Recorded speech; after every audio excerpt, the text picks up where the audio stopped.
รงนี้ดีกว่าขอแค่มองเธอไกลไกลแค่เก็บเธอไว้ในใจไม่ต้องการจะผูกพันไม่ได้เรียกร้องอะไรขอแค่มองแค่ได้ฝันไม่สำคัญ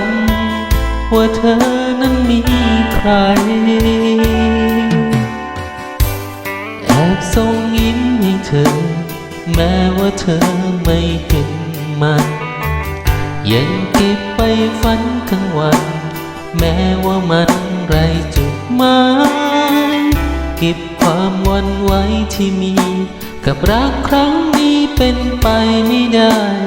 ไม่เป็นไรสุขหัวใจแค่ได้ฝันแค่ขอ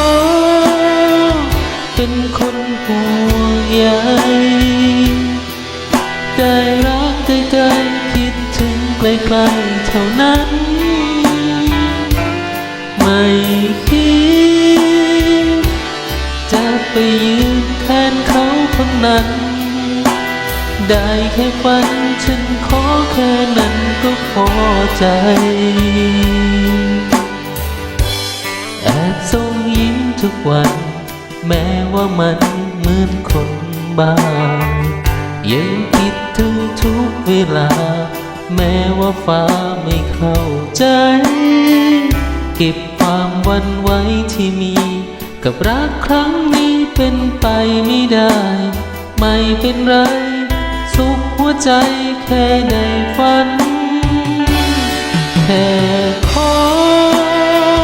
เป็นคนห่วงใยได้รักใกล้ๆคิดถึงใกล้ๆเท่านั้นไม่คิดจะไปยืนแทนเขาคนนั้นได้แค่ฝันฉันขอแค่นั้นก็พอใจ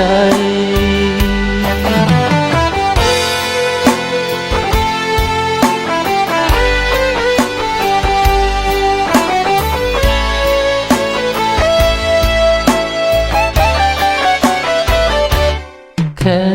ขอเป็นคนห่วงใยได้รักใกล้ๆคิดถึงใกล้ๆเท่านั้นไม่